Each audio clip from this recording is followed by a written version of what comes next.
Je te jure, c'était fou. Dans Pog, là on voit, là, comme, yo, il y a un gars qui vient de sauter du toit. Il y a un gars qui vient de sauter et il a crié Allahu Akbar. Il a crié et boum, il a sauté et il a fracassé le sol.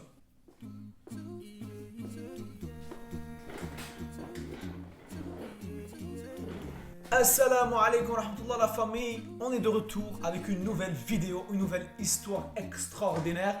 Mais avant que je vous présente ça, tu connais déjà le drill, oublie pas de t'abonner à ma page Redazer le vrai, mettre un like, c'est ça qui m'aide le plus, et bien sûr activer les notifications, comme ça tu vas savoir c'est quand je sors de nouvelles vidéos.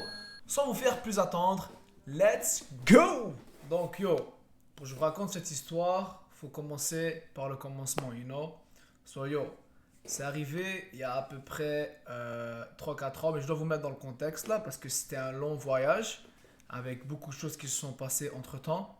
Donc, qu'est-ce qui se passe? Moi, cette année-là, j'avais perdu mon travail, ok? Donc, j'avais plus de travail et tout. C'était un peu la hesse. Et là, un peu avant le ramadan, mon ami me propose, il me dit, on va à Umrah pour les 15 derniers jours de Ramadan. Mais les 10 derniers jours, mais nous on est venu 15 jours, comme ça on pouvait faire un petit tour à Medina et un petit tour à Mecca. Donc là c'est ça qui se passe, ok? Il m'a convaincu et tout, moi je prends mes affaires, l'argent était un peu serré dans ce temps-là, donc j'ai vendu des trucs et tout. Et là j'ai eu assez d'argent pour le billet et pour aller à la Mecque. Et là j'achète, et là on bouge. Mais qu'est-ce qui est spécial de ce voyage-là? C'est que on n'allait pas aller dans un hôtel, tu comprends? On allait aller dans un hôtel pour Medina et tout, normal, mais la majorité du voyage, qu'est-ce qu'on allait faire? On allait faire i'tikaf à la mosquée, dans le Masjid al-Haram. Donc i'tikaf c'est quoi? C'est quand tu vis dans la mosquée pour un certain nombre de jours. Donc nous on s'est dit, yo, les 10 dernières nuits, les 10 derniers jours de Ramadan, on va aller faire i'tikaf. So yo, ça veut dire tu dors à la mosquée, tu manges à la mosquée, tu vas aux toilettes à la mosquée, tu fais tout là-bas, tu vois, tu sors pas. Dès que tu sors de la mosquée, de Mecca, ça brise ton i'tikaf. Donc là, ça commence comme ça, ok? On bouge 12 frères, genre. 12 frères. 12 deep. On bouge, on prend l'avion et on va en Arabie Saoudite. Donc là, on va et tout. Au début, on est excité et tout. On va à Medina. Medina, comme je sais pas si vous connaissez là, c'est les gens qui sont déjà partis, c'est calme. C'est vraiment, il y a genre genre un baraka là-bas, genre vraiment une genre de sekina qui est répandue là. So là, on chill et tout. On est resté, je crois, 3 jours. 3 jours à Medina. On rentre dans le vibe de l'Arabie Saoudite et tout. Puis là, c'est là qu'on commence. Là. On se réveille le matin, boum, on prend un bus, un mini bus, parce qu'on était 12 quand même. Et on bouge à Mecca faire notre Umrah. Donc ça, c'est pendant le ramadan. On est tout en train de jeûner là. Il fait fou chaud. On bouge. Bro, c'était, je crois, un des pires rides. Comme on a conduit là-bas, ben, un gars nous a conduit et ça a duré genre 8-9 heures. J'ai jamais vu ça de ma vie, c'est freaking long. C'était super long, on était trop fatigués. Là, on arrive, ok, c'est la nuit. On est parti le matin, on arrivait la nuit. Ça, c'est à quel point c'était long. On arrive à un hôtel qui était l'hôtel où est-ce qu'on a loué pour mettre nos valises dedans. Okay? Parce que c'est pas tout le monde qui voulait faire i'tikaf. Il y a des gens qui pouvaient pas. Donc eux, les gens qui voulaient pas faire i'tikaf sont restés à l'hôtel. Tu comprends? Là, on laisse nos choses là-bas. Et là, on fait notre umrah. Là, on commence notre umrah. Là, on est haram et tout. On fait nos trucs. Et au ramadan, là, le masjid al-haram, la Mecque pendant le ramadan, c'est incroyable. Le nombre de personnes qu'il y a là-bas, c'est fou, bro. Je sais même pas comment l'expliquer. C'est comme il y a tellement de gens que t'es comme ça, tu tournes à gauche, tu peux frapper la face de quelqu'un, tu vois. C'est impossible que tu fais ça, tu peux pas faire ça. Oublie, tu fais ça. Il y a tellement de gens, subhanallah, on dirait comme, bro, c'est waouh. On est là, ok, on fait notre Umrah et tout. Cette Umrah, elle a duré tellement longtemps. Moi, j'ai eu tellement de difficultés, bro. J'ai eu tellement de trucs qui se sont passés. Genre, je me suis perdu. Il y avait tellement de gens que j'arrivais pas à faire tous mes trucs de façon rapide. C'est impossible de le faire rapidement, il y a trop de gens. Je suis en train de faire ma Umrah et tout. Et là, je finis ma Umrah. Bro, j'étais tellement content. Là, je finis ma Umrah et tout. Je rase ma tête. Ouais, j'avais les cheveux longs, mais pas aussi longs pas aussi longs que ça. Là. Mais j'avais les cheveux longs. Et là, je rase ma tête. Et là, bon, ma Umrah est terminée. Là, je me sens bien et tout. Je suis comme, ouais, ok, tranquille. Mais la Umrah, ça, c'était juste la première étape de cette aventure. Il nous restait genre 11 jours là. avant que le ramadan termine. Et ça, c'était que le début de l'aventure.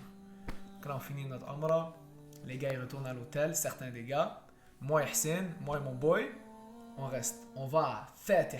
C'était quoi? C'était Fatih Gate. Bro, Gate Fatih, c'est. T'arrives là-bas, c'est comme. Le Masjid al-Haram, il est séparé en sections, ok? C'est une section, ok?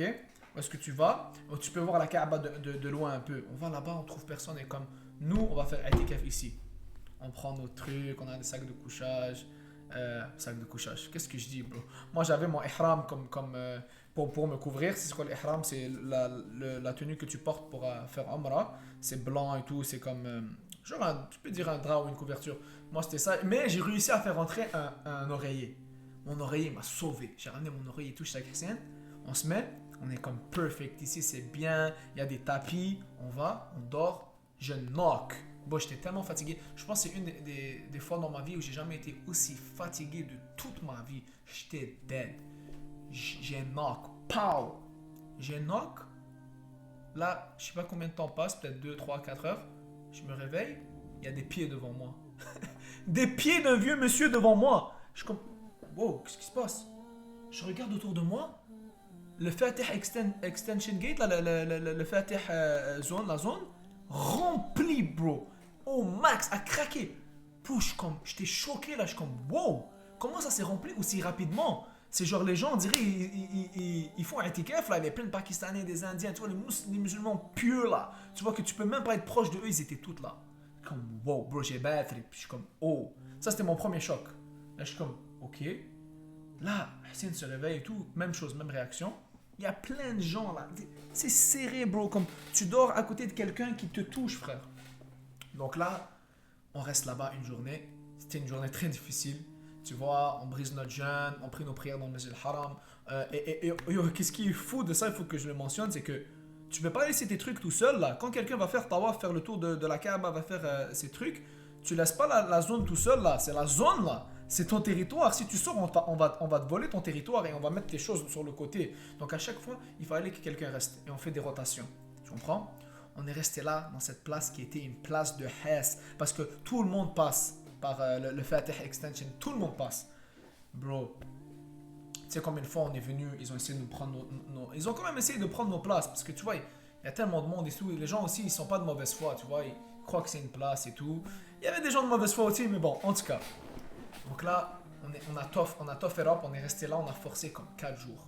Là, à un moment donné, là, on est comme mieux, c'est impossible. À chaque jour, on doit se battre pour notre place. Il y a le shorta qui vient là, c'est genre la police du Masjid al-Haram, là, eux qui font sécurité et tout. Ils viennent, ils nous disent de partir. Et là, mais il y a les gens qui veulent pas partir. Et là, il y a des problèmes et tout. Et tu vois, le Masjid al-Haram, ça bouge, il y a du mouvement. Donc là, qu'est-ce qui se passe? On est comme mieux, les gars, on peut pas rester ici. En plus, il y a des gens qui se sont rajoutés, il y a des frères qui se sont rajoutés pour faire itikaf avec nous. On était là, 1, 2, 3, on était 4. On était juste 4. Et un des gars, il allait faire son itikaf seul. Il voulait le faire seul, je sais pas pourquoi. Soit on était 3. 3 gars qui faisaient itikaf. C'était la Hesse. Donc là, on est comme yo. On reste ici avec nos affaires. On a envoyé quelqu'un, genre un éclaireur, aller voir le reste du Masjid al-Haram pour nous trouver un autre spot, tu vois. Parce que là-bas, là, c'était vraiment rough. C'était dur à vivre et à faire nos trucs. So là, on a envoyé quelqu'un, ok. Puis là, il dit, yo les gars, j'ai trouvé la meilleure place.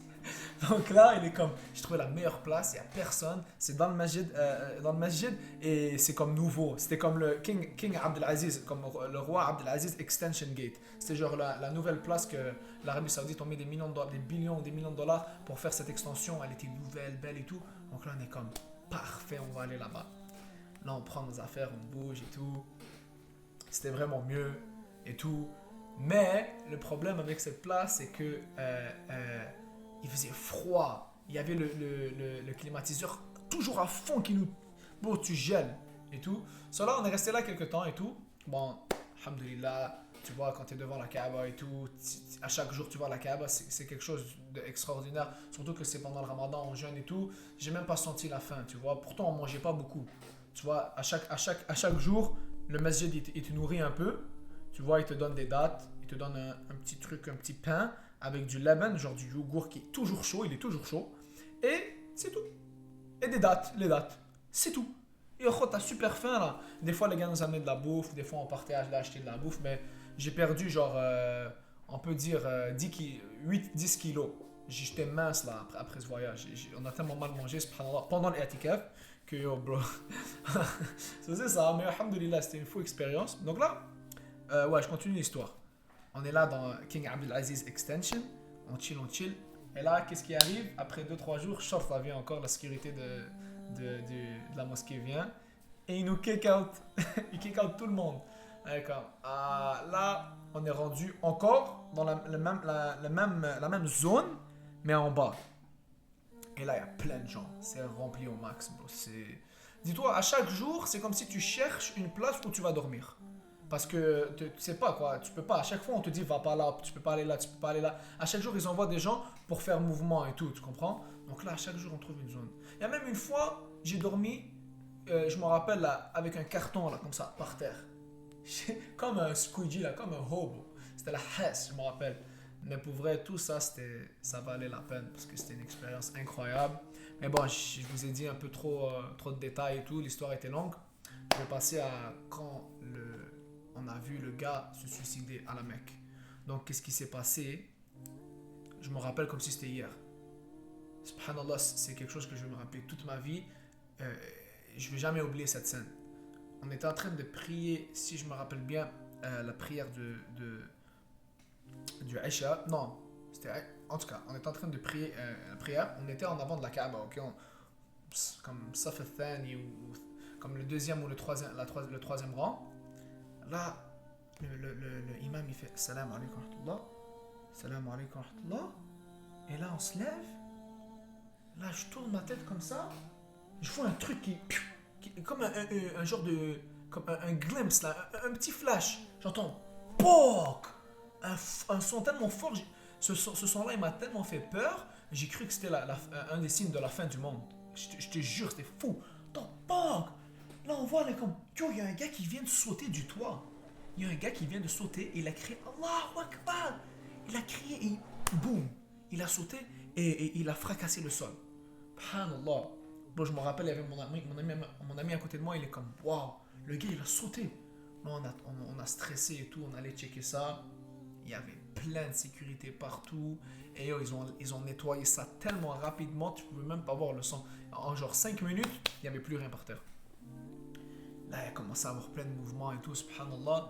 Et c'était le ramadan, tu vois. Subhanallah, j'étais choqué. Je suis comme, waouh. Le frère, il s'est suicidé à la Mecque pendant le ramadan. C'était un peu triste. Wallah, c'était triste. Ça nous a fait quelque chose, tu vois. Et je vais m'en rappeler toute ma vie. Toute ma vie, je vais me rappeler de cet événement-là. Et c'était ça. C'était l'histoire de Reda Zer, les histoires incroyables. J'ai plein de trucs qui m'arrivent dans ma vie, subhanallah. Allez, j'espère que vous avez kiffé. Prenez soin de vous. Et ramadan approche. Sois prêt, fais tes bails pour te préparer. Salam alaikum wa rahmatullahi wa barakatuh.